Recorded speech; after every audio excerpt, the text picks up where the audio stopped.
Vous dites à la fin de cet ouvrage, tous mes livres, dans leur froideur même, doivent être entendus comme des cris. Alors qu'est-ce que vous criez dans ce livre? Ce que je crie, c'est que je pense que notre monde moderne est en train de s'effondrer et qu'une des manifestations de cet effondrement, c'est la multiplication des croyances dans toutes les directions. L'homme se met à croire n'importe quoi et n'importe où et appelle n'importe qui au secours. Je pense que c'est l'annonce d'une crise assez fondamentale, plus fondamentale que la crise économique.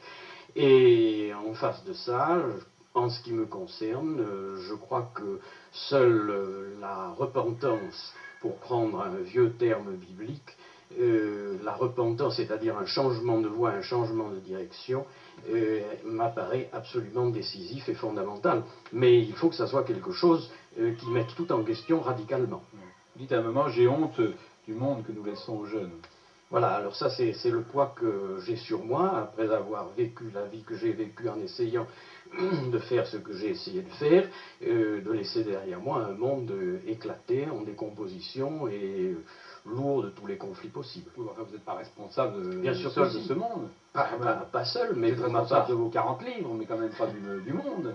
Oui, mais avec mes 40 livres, je n'ai pas pesé lourd. C'est-à-dire que...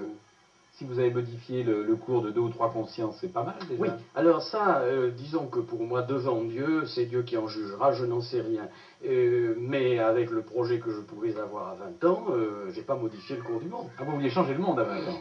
Oui, j'avais effectivement cette visée audacieuse, c'est pour ça que je suis passé par du socialisme, par etc., des chemins que l'on connaît. Alors, vous opposez dans ce livre, et là ça va surprendre quand même beaucoup de gens, foi et croyance. Expliquez-nous ça. Oui, je pense que c'est une question de vocabulaire. Il s'agit pour moi de... Ça doit intéresser beaucoup Claude Roy, sûrement. Comment peut-on opposer foi et croyance? Il s'agit de rendre compte de deux réalités qui me paraissent tout à fait contraires.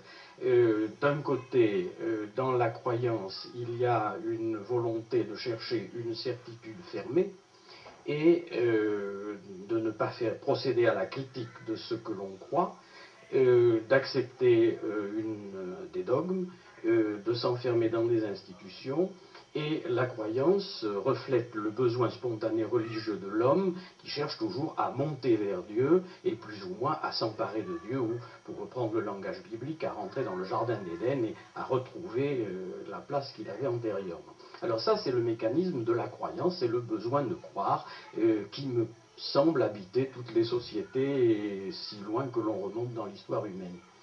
Par contre, alors, la foi, eh bien, je réfère la foi à ce qui me paraît être biblique, c'est-à-dire essentiellement juif et chrétien, c'est-à-dire la foi naît d'une parole, donc de quelque chose d'extrêmement incertain. La parole, c'est ce qui est le plus incertain, et j'en parle dans notre livre La parole humiliée. Et justement, c'est très important que le Dieu biblique ne se révèle que dans une parole.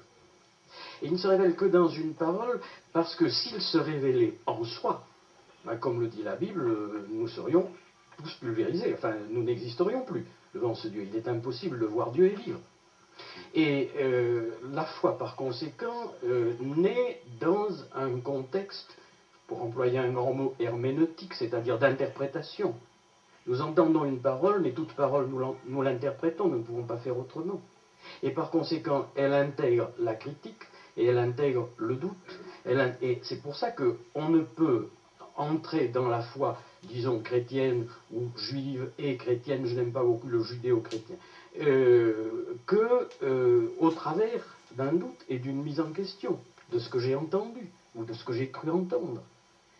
Lorsque j'ai cru entendre une parole de Dieu, les premiers livres que j'ai lus, ça ont été évidemment, non pas les pères de l'Église ou Calvin ou Luther, ça a été les livres qui contestaient cette foi, c'est-à-dire j'ai commencé par Cels, Dolbach, La Métrie, etc., pour voir si ça tenait. Oui, mais vous dites, la croyance apporte des réponses aux questions de l'homme, alors que la foi jamais. Et les hommes, ils attendent des réponses. Oui. Et alors vous dites, non, la croyance, moi, finalement, ça ne m'intéresse pas, ce que j'aime, c'est la foi. Non, mais on a tous besoin de réponses. Je dis pas, mais c'est nous qui avons à donner les réponses. C'est ça qui est évidemment la mutation complète que la Bible apporte. Le Dieu de la Bible, contrairement à ce que les théologies en ont fait, n'est pas un Dieu qui fournit des réponses. La Bible, c'est pas une espèce d'oracle que l'on ouvre pour trouver le mot qui va vous donner une réponse, mais c'est un livre qui vous pose des questions et qui vous met au pied du mur, vous êtes obligé d'y répondre. Alors qu'évidemment, l'homme, il n'aime pas beaucoup qu'on le questionne et qu'on le mette au pied du mur, il préfère qu'on lui fournisse des réponses toutes faites. C'est ça le danger des croyances.